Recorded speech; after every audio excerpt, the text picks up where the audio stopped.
Política de Saltos Altos. Todas as quintas-feiras às 13 horas no Rádio Clube de Angra. Política de Saltos Altos com Cláudia Cardoso, Judite Parreira e Graça Silveira. Política de Saltos Altos no Rádio Clube de Angra.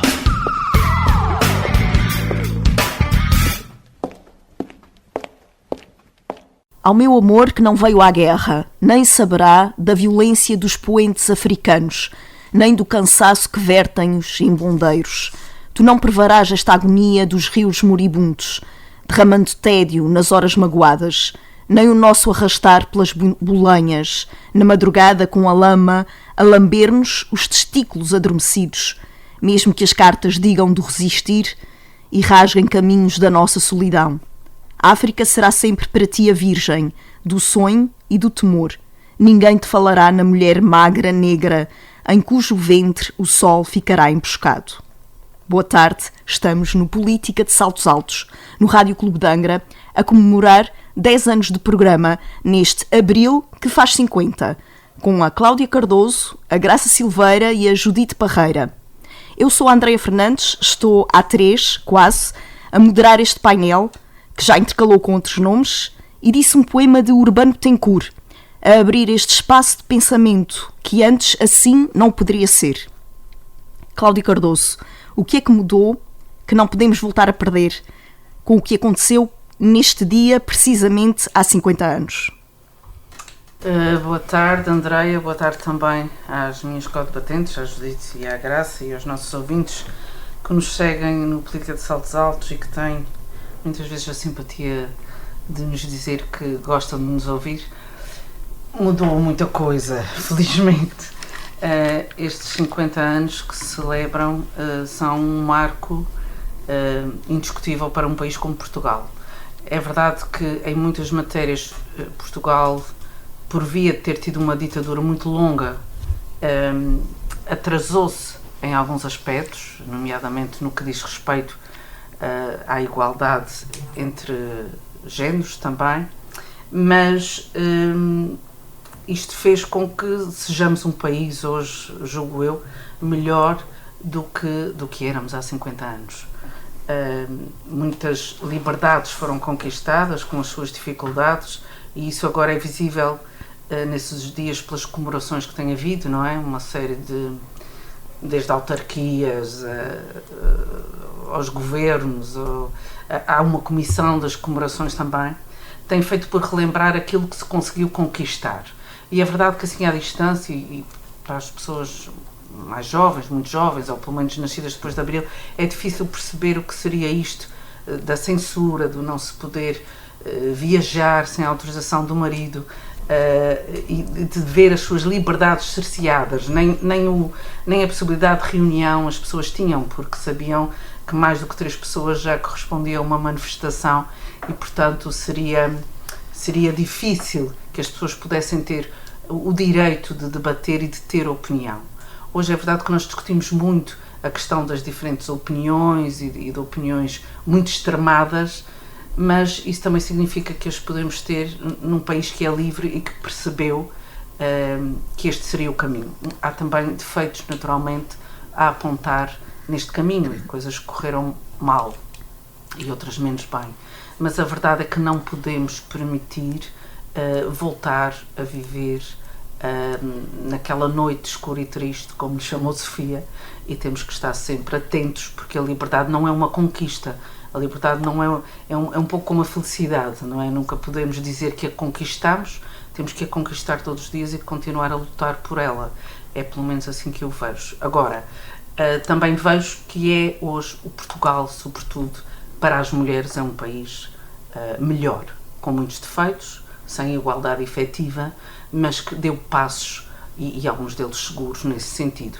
Já temos alguma paridade, vamos perdendo às vezes, nós próprios aqui no programa discutimos muito a questão da misoginia, ou seja, de ainda haver muitos homens que preferem que as mulheres não tenham voz, o que não deixa de ser também interessante de se analisar, mas a verdade é que ela já tem, e essa discussão só existe porque elas atingiram, mesmo que não em uma igualdade plena, conseguiram determinadas conquistas que, se não as tivessem conseguido, esse assunto nem sequer se punha em cima da mesa. Mas também é verdade que a nossa sociedade, por exemplo, ainda outro dia falámos nisso, a Assembleia da República tem, neste momento, um terço de deputadas, quando já teve praticamente 50%. Houve um retrocesso. Os órgãos de comunicação social já privilegiaram mais as mulheres. E para isto é preciso que se volte a frisar, este é o único programa que se sabe, que se conheça, com um corpo integralmente feminino de comentadoras. Se vocês correrem os canais nacionais, é fácil verificar, fazer uma sondagem rápida no número de mulheres, com exceção daqueles programas em que estão uma espécie de frente a frente, que normalmente tem uma representação feminina e uma masculina. De resto, a preponderância dos homens é muito superior.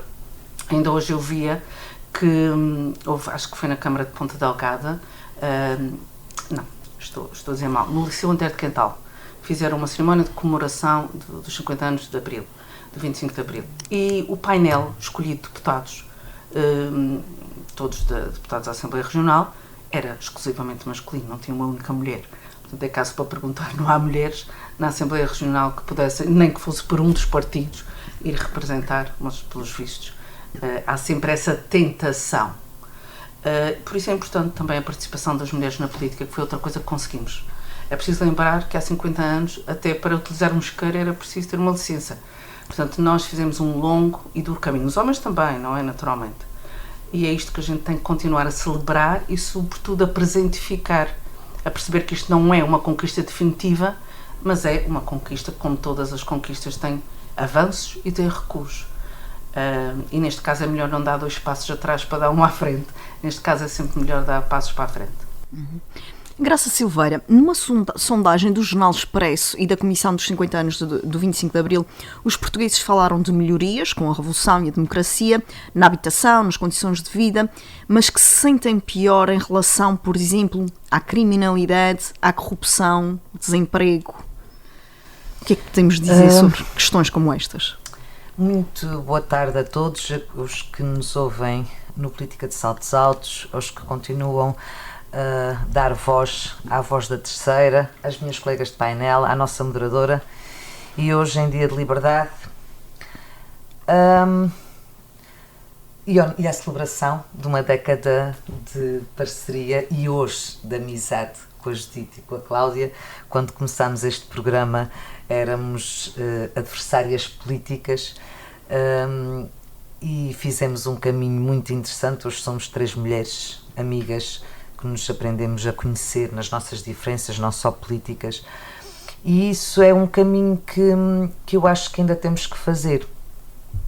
É verdade que vivemos, já vou às tuas questões, mas é verdade que vivemos um país mais livre nos costumes, mais livre em alguns direitos adquiridos, e muitas vezes a conversa é sempre de que continua a haver uma maior preponderância de homens na tomada da decisão. Mas há liberdades que só se conquistam por autodeterminação.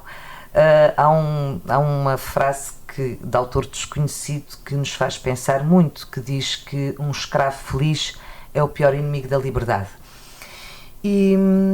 E há muitas conquistas que as mulheres só vão fazer se admirarem umas às outras, se acarinharem umas às outras, se valorizarem umas às outras.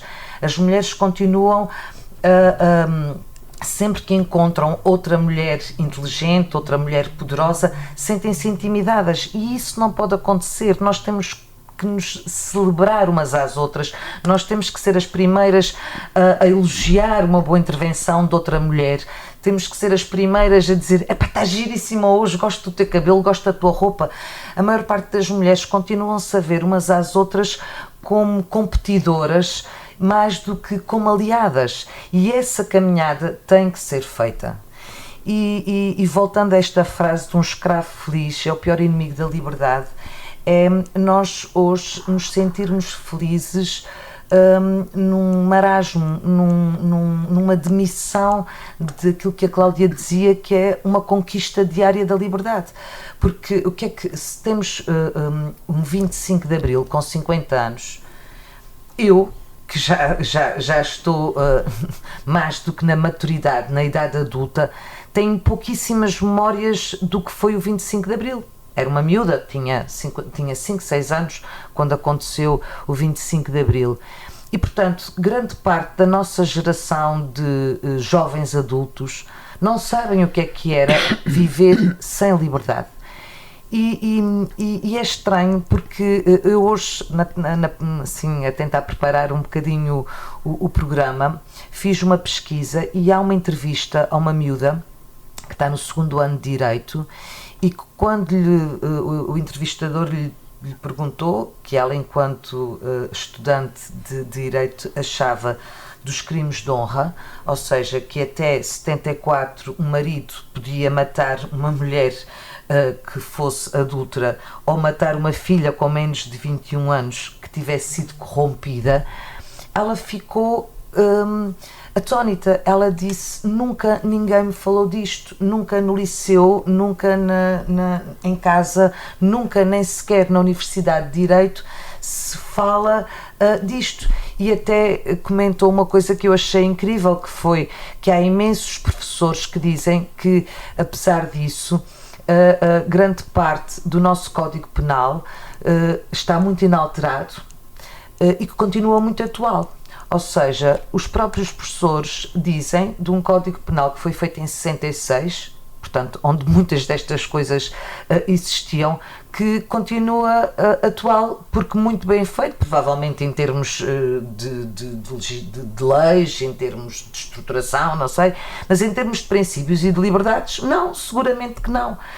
E não se vê, quer dizer, porque 25 de Abril não é no dia 25 de Abril, não é brincar aos escravos e cantar Zeca Afonso que celebrar 25 de Abril é todos os dias lembrar às pessoas que há 50 anos atrás a vida era muito difícil, na ausência de liberdade, e muito mais difícil para as mulheres. Antes do 25 de Abril, como a Cláudia dizia, as mulheres não tinham autorização para sair de Portugal. Uma mulher não tinha direito a ter passaporte.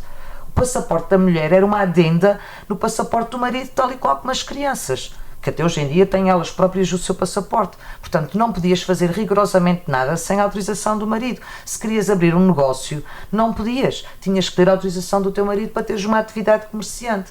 E mais, o direito a violar a tua correspondência. Só em 76 é que foi abolido o direito do marido de abrir a correspondência. Era como hoje em dia a mulher ter que dar ao marido a password do seu Facebook, a password do seu e-mail, a password do seu WhatsApp, em que ele podia ver, vasculhar todas as mensagens partilhadas. Portanto, isto é o 25 de Abril, é a conquista de uma liberdade que a maior parte das pessoas pensa que é um direito adquirido e que vamos a ver em trabalhos com jovens como eu e a Cláudia temos agora. Há muitas miúdas que, sendo devassadas na sua privacidade, acham piada que o namorado tenha ciúmes porque é sinal de que gosta delas.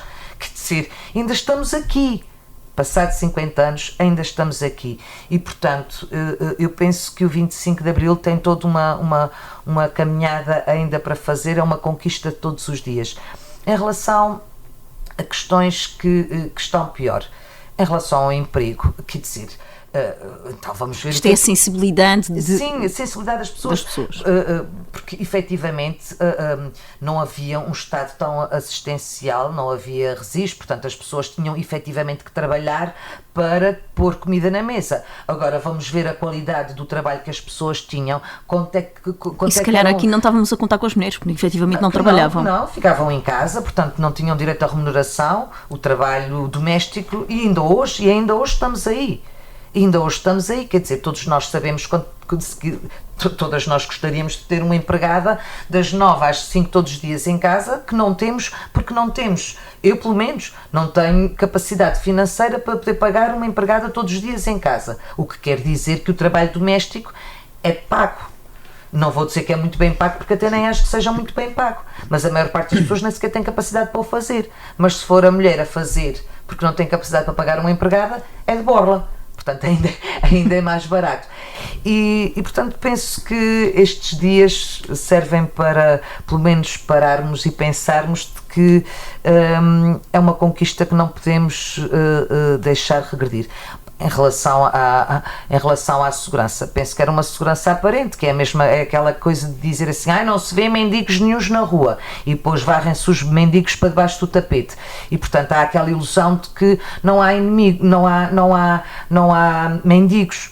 Não há mendigos quando temos uma sociedade que tenha uma economia que permita ter um equilíbrio em que todas as pessoas estão bem de cabeça, estão bem socialmente, porque muitos dos mendigos não são só pobres económicos, são pessoas que a sociedade abandonou, digamos assim, e que muitas sociedades resolvem não fazendo com que não existam mendigos, mas proibindo que eles se passem na rua para não haver uma percepção da sociedade de que eles estão lá.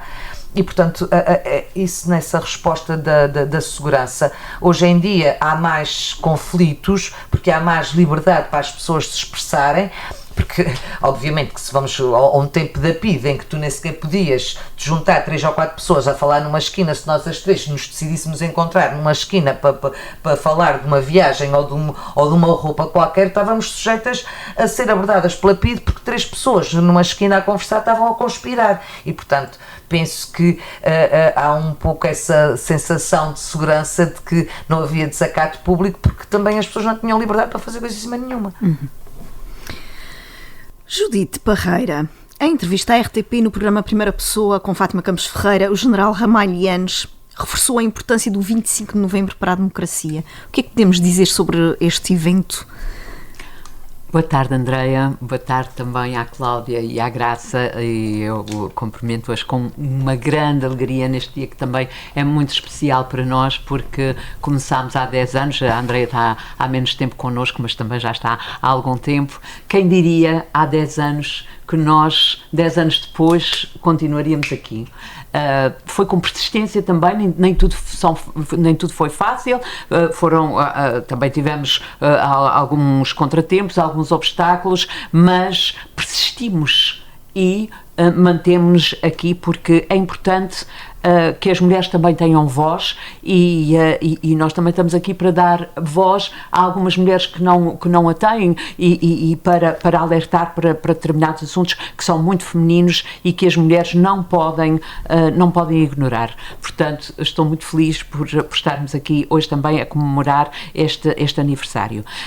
Por outro lado, cumprimentar os nossos ouvintes neste dia também muito especial para todos nós, o 25 de Abril, e dizer a mesma coisa que a Cláudia e a Graça já disseram. O 25 de Abril comemora hoje 50 anos, mas ainda não se cumpriu Abril e acho que nunca se vai cumprir, porque este é um caminho que tem que ser continuamente construído e, portanto, ainda há muito a fazer. Relativamente à questão que a Andreia me colocou, o 25 de novembro, na verdade, veio consolidar e veio dar o rumo que era necessário, porque o 25 de Abril foi muito importante, obviamente que sim, foi a liberdade, foi acabar com um regime de 48 anos que nos oprimia e que não nos dava liberdade absolutamente nenhuma. Mas aqueles primeiros meses foram meses bastante confusos, o que é absolutamente natural, ninguém estava preparado para isso, todos queriam, mas ninguém estava verdadeiramente preparado. E, portanto, eu ao contrário de vocês as 3, eu já era uma jovem adolescente no 25 de Abril, uma jovem bastante pouco informada, digamos. Não vou dizer que era completamente desinformada, porque na minha casa não havia televisão como não havia nas outras casas, mas havia rádio e, sobretudo, líamos muito. Os meus pais sempre nos incentivaram a ler e, portanto, na altura não havia muitos livros à venda, nem muito dinheiro para os comprar, mas havia a biblioteca Carlos Gulbenkian que ia pelas freguesias e eu que morava... A Tasca dos Livros. Agora é a Tasca dos Livros da nossa Cláudia. Com outro nome, mas era isso. Portanto, eu morava na Casa da Ribeira, profundamente rural. Agora a Casa da Ribeira fica ali a 2 passos da praia, mas na altura nem sequer autocarros havia da Casa da Ribeira para a praia. E, portanto, era um mundo muito, muito fechado. Nós nem sequer tínhamos noção. Bom, nós nem tínhamos noção de arquipélago, quanto mais de mundo. Só sabíamos do arquipélago que tinha 9 ilhas, sabíamos o nome delas, mas não tínhamos noção do que é que era o arquipélago. E, portanto, nessa altura eu era uma jovem pouco informada. A informação que eu tinha era porque realmente ouvíamos rádio, ouvíamos notícias e lia bastante. Mas lembro-me que após o 25 de Abril, enfim, tudo aconteceu muito depressa e aconteceram muitas coisas, mas houve muitos medos, sobretudo aqui que estávamos muito longe, não tínhamos a noção, porque não tínhamos a televisão, do que é que estava a acontecer no continente e havia muito medo. Também porque havia, para além da pouca informação, havia até muita desinformação, incutiam-nos muitos medos. Os comunistas vinham para acabar com as igrejas, para fazer mal às criancinhas, quer dizer, assustavam-nos muito com estas coisas. Às crianças, aos adolescentes, mas mesmo os próprios adultos estavam muito preocupados com a reforma agrária. Eu lembro-me, por exemplo, que o meu pai era lavrador e na altura estava bastante preocupado porque tinha terras, e a verdade é que pessoas lá da Casa da Ribeira mesmo, que não tinham, que eram trabalhadores rurais e que diziam, bom, a partir de agora as tuas terras vão ser minhas. A célebre Rábula da Enxada, que agora é da cooperativa. Claro. E era isso mesmo. E, portanto, pessoas que toda a sua vida tinham trabalhado para ter alguma coisa de seu, viviam muito angustiadas com isso, com essas preocupações. E depois, se tínhamos deixado uma ditadura fascista para entrarmos numa ditadura militar, que também era uma possibilidade, e, portanto, foram meses efetivamente difíceis e assustadores, de certa forma. Entretanto, depois vem o 25 de novembro e põe as coisas no seu devido lugar, dá um novo rumo à liberdade e vem consolidar aquilo que se preconizava, que era democracia e desenvolvimento. Aliás, os 3 Ds que faziam parte do programa das Forças Armadas, democratizar, descolonizar e desenvolver. E, na verdade, só a partir do 25 de novembro é que isso acontece, e depois, então, tudo aconteceu muito, muito depressa. Mas eu lembro-me, e gostava também de partilhar isto convosco, que tenho memórias era uma adolescente, mas tenho memórias de como é que se vivia na Casa da Ribeira antes do 25 de Abril. E, na verdade, era tudo muito cinzento, muito triste e muito feio. Era tudo feio e tudo triste. E os rapazes iam para a guerra, para as ex-colónias, e as namoradas vestiam-se de preto. Ficavam de luto à espera que eles voltassem. Quando alguém morria, portanto, quando o marido morria, as mulheres vestiam-se completamente de preto, de chales pela cabeça, enterravam-se vivas. Era mais ou menos isso. Não saíam mais, não iam mais a festas, não conviviam. Pronto. Eram tempos muito, muito difíceis, e eu, apesar de não ter muita informação, mas isso eram coisas que me incomodavam. Incomodava-me bastante ver escolas. A minha escola era uma escola só de raparigas, e depois, da parte da manhã, funcionavam as meninas, a escola era de meninas, da parte da tarde, os rapazes. Isso fazia-me confusão. Porque é que não podíamos, éramos todos da mesma idade, estávamos nas mesmas classes, e porque é que não podíamos estar todos juntos? Incomodava-me o facto de as mulheres não trabalharem, e as poucas que trabalhavam, que eram aquelas que tinham estudado. Lembro-me, por exemplo, de uma professora em que, para casar, o marido o futuro marido trabalhava numa loja de roupa de homem e ganhava menos que ela, e o patrão dele teve que passar uma declaração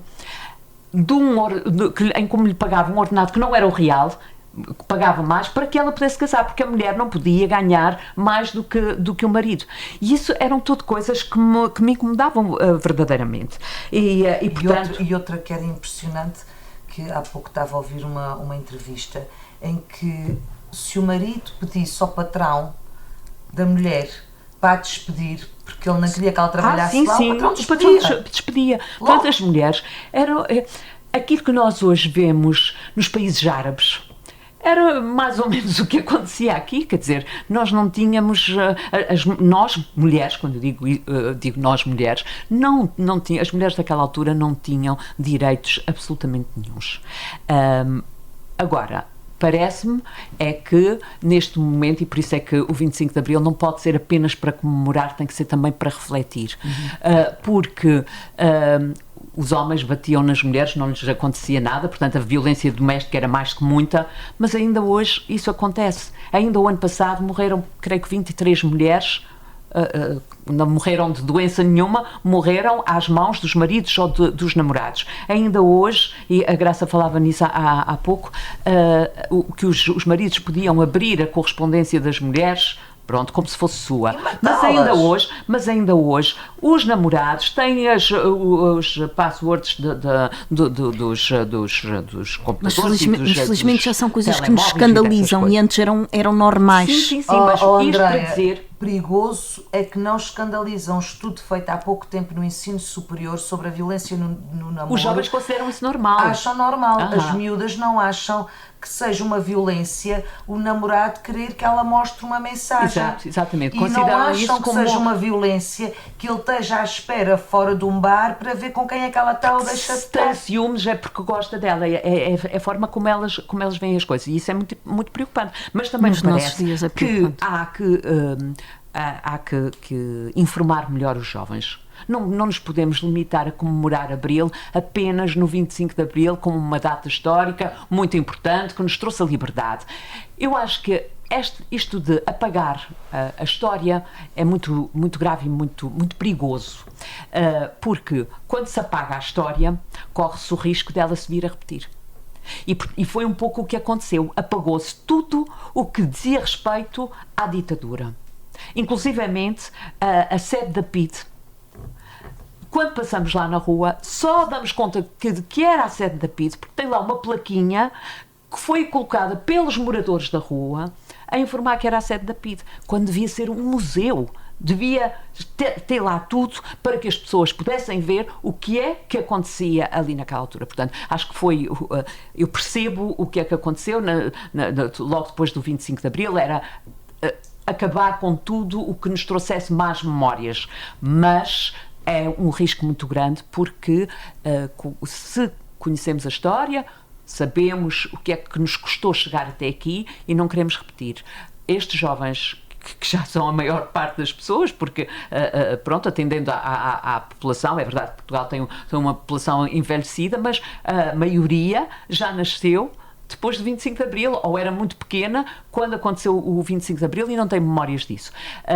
E, portanto, pode ter a tentação para repetir episódios que aconteceram nessa altura. Então, eu acho que comemorar Abril é muito importante, mas tem que se comemorar Abril em maio, em junho, em dezembro, todos os dias, para que o antes não volte a acontecer. Cláudia Cardoso, à semelhança deste testemunho que a Judite falou aqui de uma ilha triste e cinzenta, os telejornais têm dado conta disto mesmo, de testemunhos de um país onde no centro de Lisboa as casas não tinham água, se vivia num ambiente onde as mulheres saíam de casa para casar, num ambiente familiar em que o pai era alcoólico e maltratava a mãe. Há um testemunho específico em que uma mulher diz: éramos todos infelizes. Portugal era um país triste, todo o país era um país triste. Sim, sem dúvida. Claro que em diferentes velocidades, não é? Não se pode considerar que a tristeza no centro de Lisboa fosse igual à de Serpa, não é? Ou em outras localidades do Alentejo Profundo. Portanto, também a tristeza não era toda igual, como ainda não é hoje.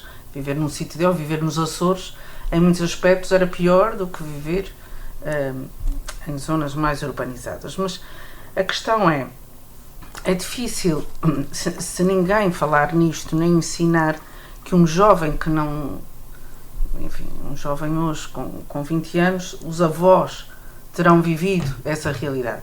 E se esses avós não partilharem aquilo que foi a sua vida, a dureza não apenas diária, como a Graça diz, num país em que não havia assistencialismo de qualquer ordem, não havia direitos fundamentais que nós hoje tomamos como fundamentais, como o acesso à saúde, o acesso à educação, não era assim. A educação era para uma elite, naturalmente masculina.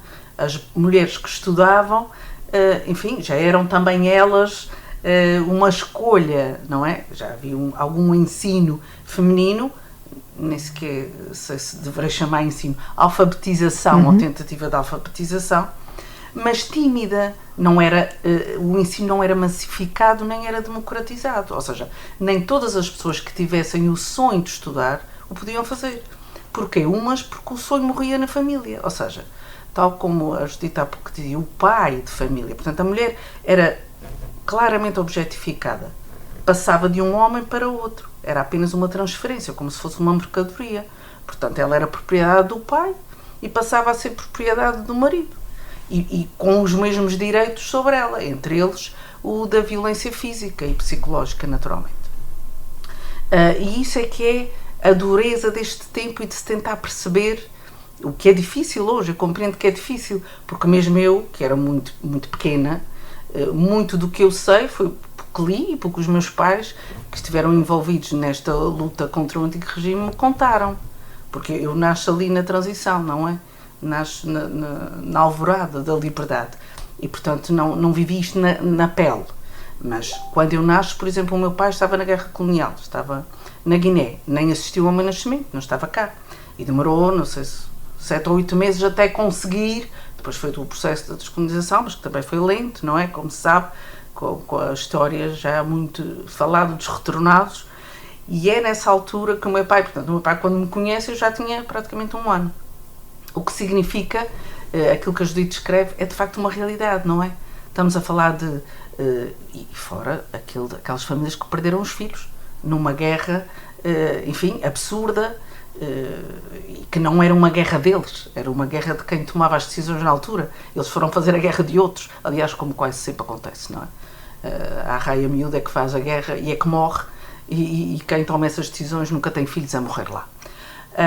E portanto era muito duro viver em Portugal, porque era um país triste, cinzento, sem perspectiva de futuro, quando outros países da Europa já tinham outra franja de desenvolvimento. Mas há coisas interessantes. Por exemplo, em Portugal lia-se muito e procurava-se, por exemplo, a Rádio Argel. Porque é que as pessoas ouviam? Exatamente. Porque era uma rádio que se ouvia na minha casa, que se ouvia muito mal, passavam, era preciso estar a sintonizar com muito mas cuidado. havia um endeusamento da rádio, não é? Havia aquele momento para se fazer pouco barulho, porque se ouvia precisamente mal, fazia muitas interferências, não é? Aquela chuva e aquele ruído, e portanto era preciso ouvir o que é que se dizia. E também foi através dos meios de comunicação, por exemplo, que a senha de Abril foi dada, Exato. não é? Que a música foi divulgada.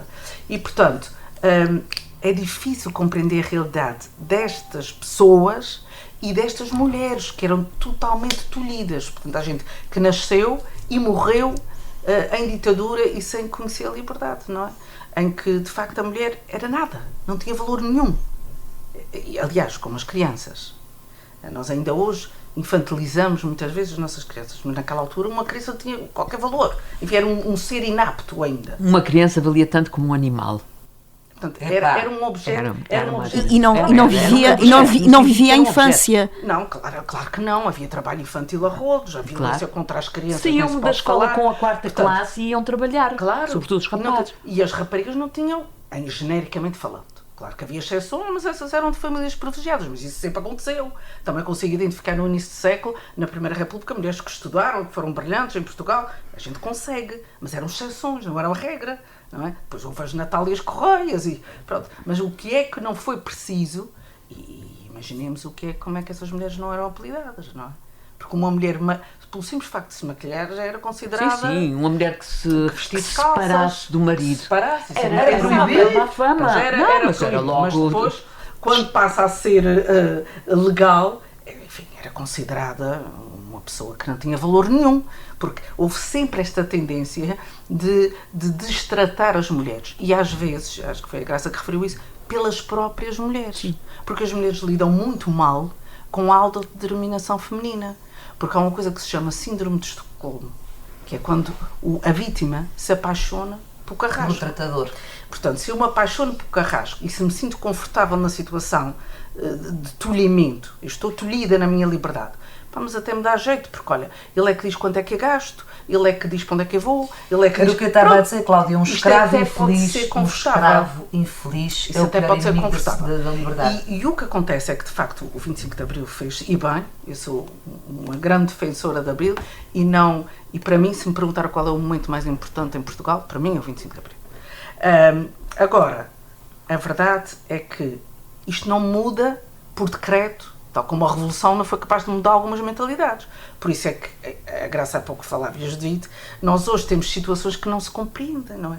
Como é que uma miúda aceita dar a password, seja de que rede social for, ou ser namorado, ou ser companheiro? Porquê é que aceita isto? Porque a mulher ainda não criou uma imagem de empoderamento de si própria. A mulher consegue, ainda hoje, afirmar-se pelo casamento que tem e pela família que constitui. E enquanto for, não quer dizer que isto não seja válido, é válido. Agora, não pode ser a única maneira de afirmação social e pessoal. E é isto que a gente às vezes vê no trabalho que fazemos, por exemplo, que estou fazendo com a Graça e noutras situações, com alunos, com alunas que têm essa necessidade. Ou seja, elas não consideram que o seu próprio poder seja suficiente para a sua afirmação. Eu sozinha não valho assim tanto.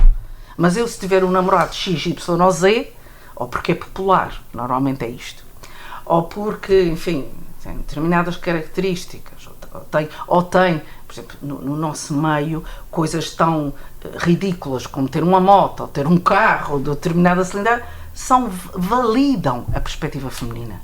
E é isto, e é esta a conquista que está por fazer. É a conquista da mulher compreender o seu espaço e lutar por ele. É muito mais fácil fazer juízo de valor sobre as mulheres que essas acham que são empoderadas. Então, é mais fácil fazer um juízo de valor sobre ela do que o procurar ser como ela. Esta que é a diferença. E claro, a mentalidade não se muda de decreto, infelizmente. Era excelente. Agora, e também me faz muita confusão, porque eu, por acaso, devo dizer a verdade, eu aprendi muito bem na escola, se calhar tive professores de história excelentes, e nunca gostei de história. Era a única disciplina de humanidades que eu não gostava muito.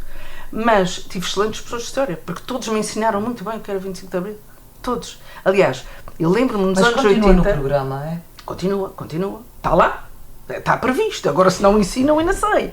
Mas eu sei que quando estudei... Deves ser caso raro. Não, tive professores sim, pelo menos ao nível do primeiro ciclo. Sim. Por acaso até sabia quais eram as músicas da Revolução, porque o meu pai ouvia Zeca Afonso, aliás, Bobinos ainda ouvia Zeca Afonso. Eu acho que ouvi isso na universidade e foi por causa dos meus amigos. Eu ouvia em casa desde pequenino e sabia cantá-los. Mas lembro perfeitamente de uma vez ter um professor de História que pôs a tocar a Grândola Vila Maneira, e ele explicar, e aliás, ele perguntou aos alunos o que era aquilo. A maior parte não sabia, por acaso sabia, mas tive a felicidade de ouvir aquilo desde miúda, como ouvi Sérgio Godinho, como ouvi Jamário Branco, e portanto... O filho de Jamário Branco foi meu colega na universidade, e não queria que ninguém soubesse.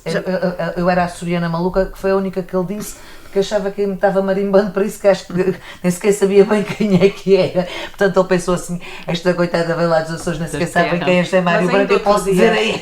Eu participei num encontro, a propósito de 25 de Abril, e estava lá uma das palestrantes que disse que a Maria de Lourdes Pita Silva foi a primeira-ministra, não é? Como todas vocês sabem. Mas foi a primeira-ministra sob determinadas condições. Ou seja, para ela poder desempenhar aquele cargo, foi-lhe colocada à frente uma espécie de caderno de encargos. Olha assim, mas aqui quando for... Isto abdicas. Exato. Aquilo ali não podes fazer. fazer. E ela aceitou. Ela aceitou porque, ou seja, apesar de tudo, deve ter posto nos pratos da balança e achou que mesmo assim valia a pena. E é importante para nós, claro, não é? sim. Ter havido uma mulher como ela pronto, e ter havido, e as açorianas, imaginem o que é. O caso da Natália Correia, não é? Que era chamada, enfim, todos os nomes possíveis e imaginários, e alguns perpetuam-se. Eu já ouvi gente da área da cultura a chamar nomes a Natália Correia. Portanto, não vamos agora pensar que ela era endeusada e adorada. A poesia dela ainda é difícil de ler em voz alta, hoje em dia. Até porque ela tem um livro, uma antologia de poesia erótica e satírica. E, portanto, basta. Imaginem o que é publicar E para além da censura que havia, não é? Que era, e das torturas feitas no Tarrafal, do que aconteceu também aqui, presos políticos. Portanto, a gente às vezes fica muito escandalizado com o Holocausto, mas nós tivemos coisas muito complicadas em Portugal, de torturas e de prisões, só porque tinham uma opinião diferente da vigente. Isso era o mesmo que hoje em dia nós não nos tolerarmos. Portanto, esse tipo de programa que nós estamos aqui, isso eu também queria felicitar o nosso programa, isso não é elogio em boca própria, vitupério, mas pronto, vai dizer.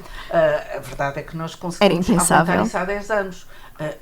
Apesar de toda a misoginia que também somos alvo, porque somos, não vale a pena esconder. Já tentámos dar passos maiores e não conseguimos. Já tentámos dar passos. Somos mulheres. Nós sabemos perfeitamente, eu própria, enfim, já tive pessoas que desmereceram o programa por ser feminino, mas se houver um programa integralmente masculino, eu nunca vi ninguém desmerecer por só ter homens, não é? Não se faz o exercício contrário. Agora, querem dar, a mim, já me deram a entender, alguns de forma mais velada, outros de forma mais explícita, que este programa não é tão bom como um que se tivesse só homens, ou se este tivesse um homem para baralhar as coisas. Ou seja, há sempre esta tendência paternalista do homem se infiltrar em tudo. Ou seja, o espaço público é dele.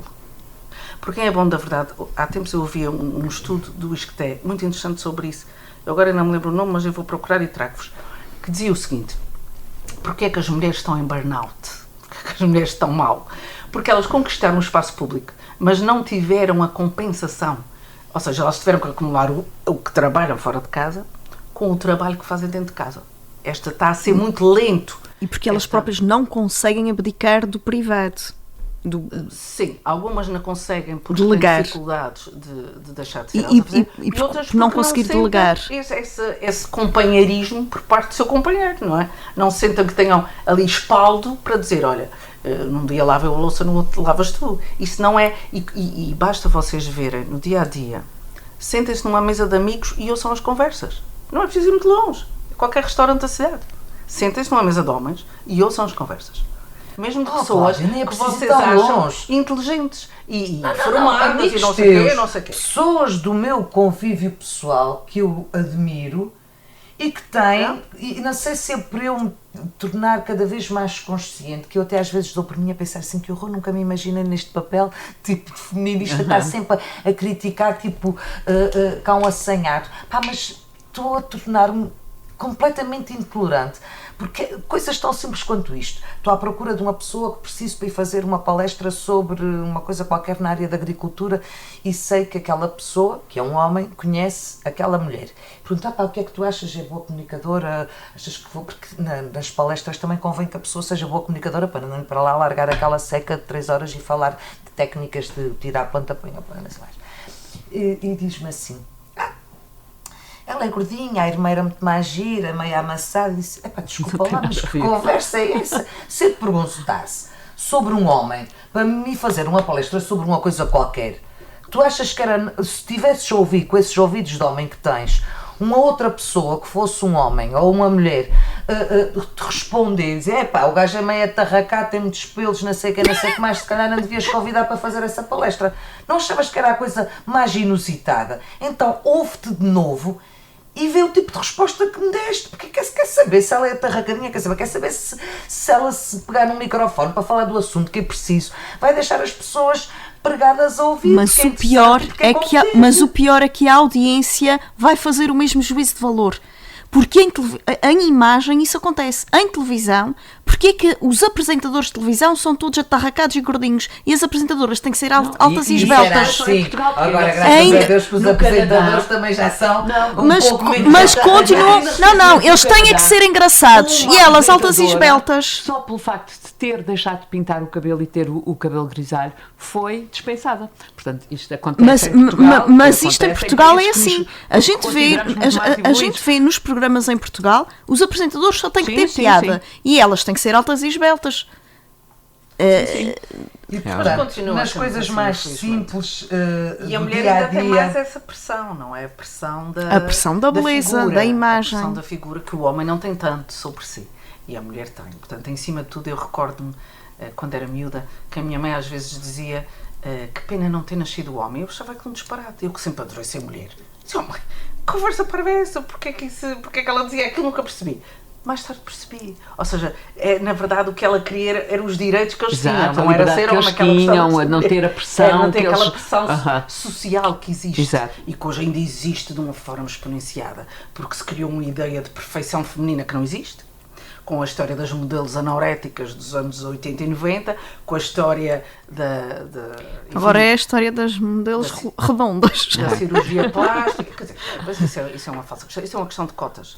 A questão da anorexia continua a pôr-se da mesma força. Faz-me lembrar Vejo para as minhas alunas. daquele livro do Amor, Curiosidade, Prozac e Dúvidas que eu comentei quando foi do Outono Vivo, que lá há um dress code para as mulheres de sucesso, ou seja, uma mulher que se quer impor... Tem que se vestir de homem. Tem que se vestir, pelo menos, sem ter muitos adereços, ou a roupa não pode expressar a tua feminilidade. Portanto, uma roupa sexy é logo meio caminho andado para te descredibilizar enquanto mulher profissional num universo masculino. Quer dizer, portanto, está tudo dito. E isto começou nos anos 90, e vem até hoje, tanto que a gente vê os filmes das mulheres de sucesso de Nova Iorque, vestem-se todas de fato preto ou cinzento, camisa branca e... Não, temos exceções. Por exemplo, Christine Lagarde. É uma mulher que se veste, é uma senhora, pronto, já com a sua idade, que se veste muito bem, que não se veste... Não, mas o que muda é a cor dos blazers. O que muda é a cor dos blazers. Lagarde veste com classe, mas uma saia justa abaixo do joelho e um blazer bem talhado com lenço ao pescoço. O que muda é a cor... Não, o que muda é a cor dos blazers. Não vai com uma calça de justa, nem com decote. Não vai de vestido. Dizer um dress code que favorece a tua feminilidade, não é um lace de seda, nem uma saia abaixo do joelho. Vamos lá pôr as coisas nos termos das certos. pessoas, não é? Se calhar ela já não podia ir com um grande decote.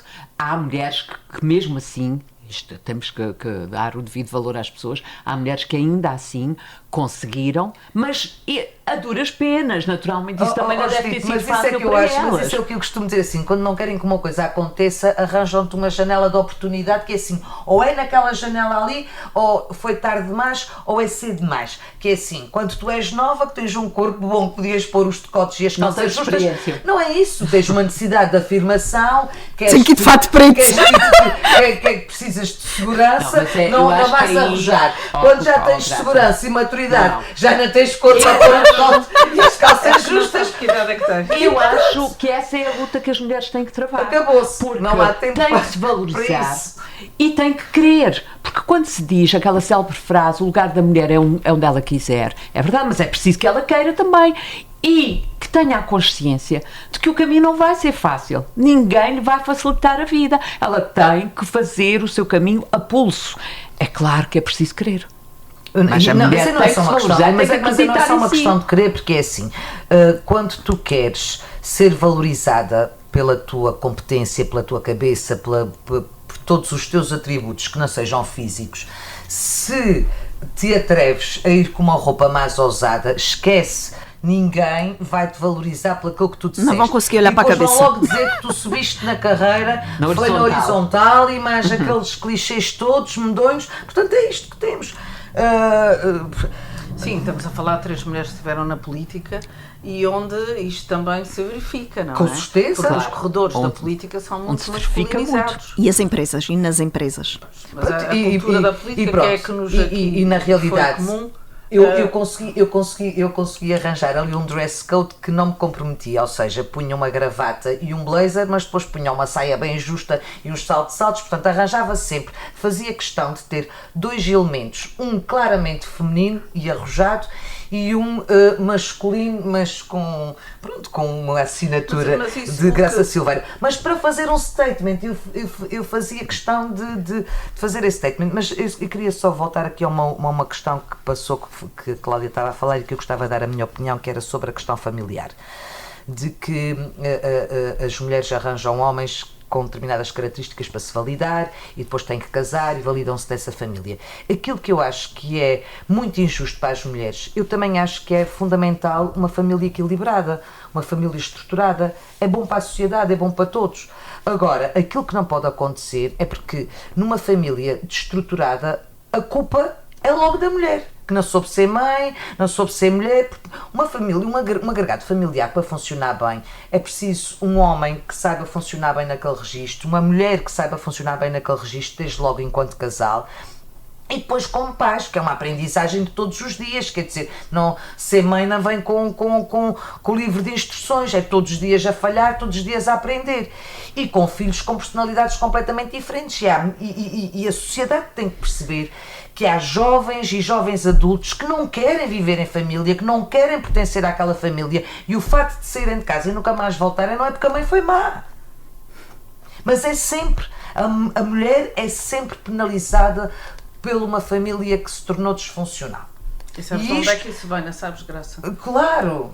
É da religião católica. Da religião católica. Eva era a costela do Adão. Pronto, que tinha direito a ser um ser humano inteiro. Mas é que não é só... Da religião, ponto. Não é só da católica. Não é só da religião católica. Na Não sociedade faz atual, mesmo sem religião católica nenhuma, a mulher tem que ser super mulher. Tem que estar sempre bem vestida, tem que estar bem arranjada, tem que ser bonita e poderosa, tem que fazer os trabalhos todos de casa. Tem uma coisa que se chama culpa e expiação de pecados. Quem é que inventou isto? Não sei. Foi a religião católica. Ou a religião católica conseguiu se impor porque a natureza humana já tinha Tu isso. sabes que a religião católica é muito masculinizada, mas pronto, isso é uma Mas discussão hoje- para outro programa. Isso é para outro Ok, programa. mas hoje em dia as pessoas deixaram de ir E à achas que missa. não estamos Herdamos. completamente eivados da cultura católica? Eu acho que não estamos completamente eivados da cultura católica, eu acho que estamos completamente eivados de uma cultura machista. Em várias Foi informada católica muito e não pela católica, religião vê lá outras, A olha, a religião muçulmana, católica- a muçulmana é Certo, muito melhor. certo. Portanto, Não é todas isso. as A religião religiões, católica todas é as uma- Sim, religiões, e a religião católica tem a mesma raiz da muçulmana e da judaica. Posso só fazer São aqui um mesmo a rewind? mesma Eu raiz. acho que as religiões conseguiram se impor na organização do mundo, na organização social, porque foi exatamente buscar fragilidades da natureza humana. Porque todas as religiões, num modelo ou noutro, alimentam-se do sentimento de culpa. Penso eu. Justiça.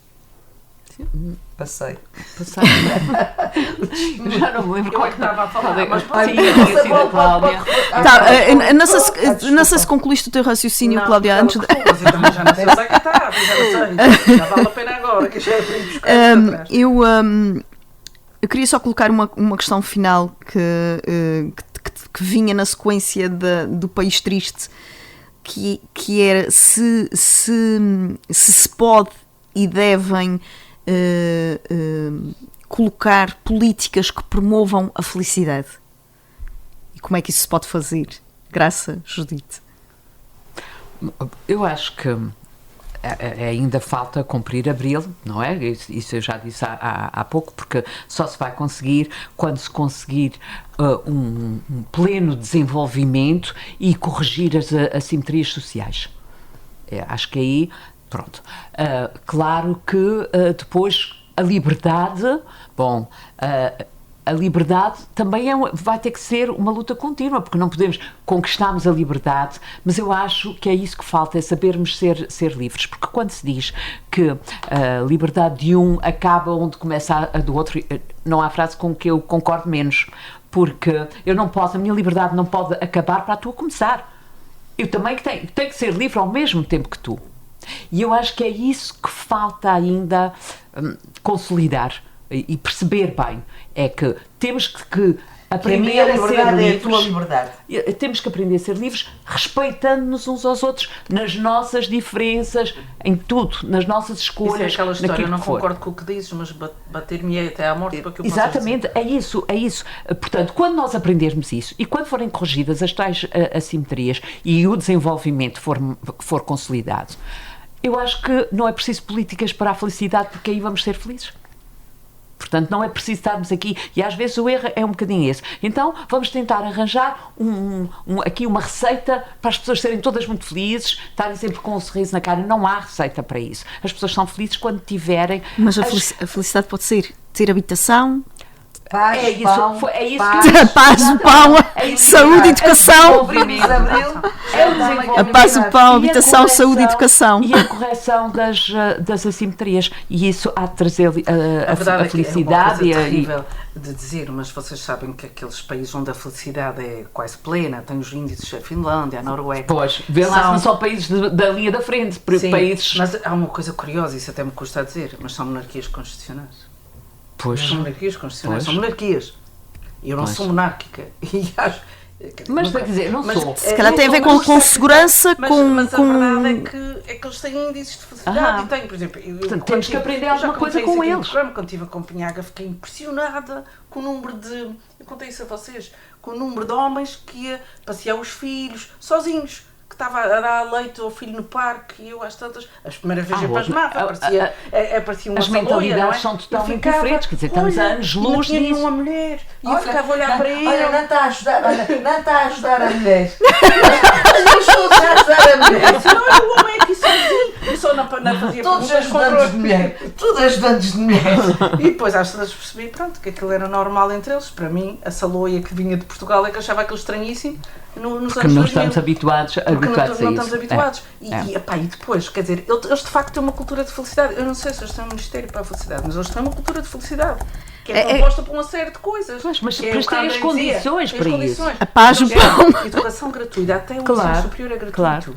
Mas depois eles também dão contributos substantivos. Portanto, o ordenado mínimo é 2.500 euros, Pronto. por exemplo, na Dinamarca. Então vem tudo de encontro E àquilo que eu depois, estava a dizer. aquilo tudo se organiza, a creche é gratuita para o teu filho, não sei o quê, para que as pessoas se sintam bem.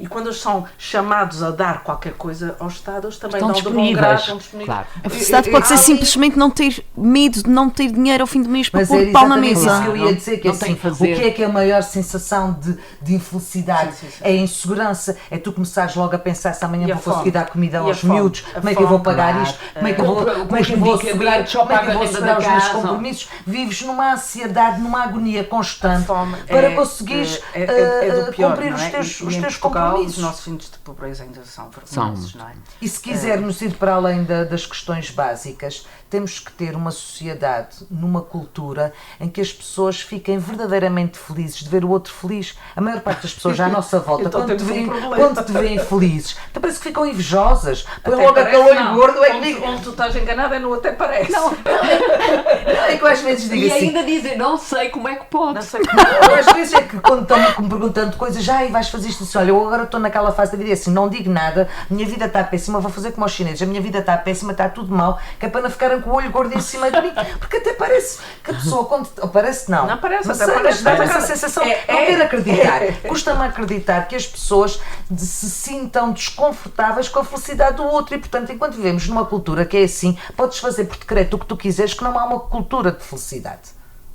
Sim, tem muito a ver com o fado, futebol e Fátima. Lá estou eu. Mas não, eu acho que. Mas tem a ver com o fado. Nós ainda somos um país de fado, futebol e Fátima. Sim, sim, somos. Outro dia eu tentei ver notícias na televisão só dava futebol. Nos canais todos, eu mudei 6 canais. Disse, "Bah, pronto, é fado, futebol e Fátima. Eu que não sou grande amante de fado. Nem Ah, de mas Fátima, tiveste nem muito menos de futebol. Pá, mas até parece que Fado e Fátima desapareceram, agora só mesmo futebol. Pois é. É o país dos 3 erros. Mas não podemos terminar assim com esta tristeza. Não. Vamos terminar com a alegria de celebrar os 10 anos. Vamos terminar com um brinde. Eu queria, não Então- queria, mas eu trouxe um poema. Então vamos terminar, Andréia, vamos não é terminar mesmo? com o poema da Judite. Então, Trouxeste um poema, Cláudia? Não. Então vamos terminar com o poema da Abril de Judite. Abril, de Manuel Alegre. Só um minuto. Porque só um socialista, segundo. muito Eu bem. acho- Mas eu vou registar que a Andreia perguntou à Cláudia e tu trouxeste um poema para mim? Olha, não houve dúvida, não havia poema. Tipo, eu sou perguntar, queres falar sobre o pH das cafés? Isso é que é abril. Isso é que é abril. Cada um fala daquilo que lhe faz feliz. Judite. Então, era um abril de amigo, abril de trigo, abril de trevo e trégua e vinho e humus, abril de novos ritmos, novos rumos. Era um abril comigo, abril contigo, ainda só ardor e sem ardil, abril sem adjetivo, abril de abril. Era um abril na praça, abril de massas. Era um abril na rua, abril a rodos. Abril de sol que nasce para todos. Abril de vinho e sonho em nossas taças. Era um abril de clava, abril em ato, em 1974. Era um abril viril, abril tão bravo, abril de boca a abrir-se, abril palavra, esse abril em que abril se libertava. Era um abril de clava, abril de cravo, abril de mão na mão e sem fantasmas, esse abril em que abril floriu nas armas. Vai. Foi a política de Saltos Altos, com 10 anos, nos 50 do 25 de Abril, a celebrar a democracia e a voz das mulheres em liberdade. Quinzenalmente, às quintas, às 13, encontramos-nos por cá.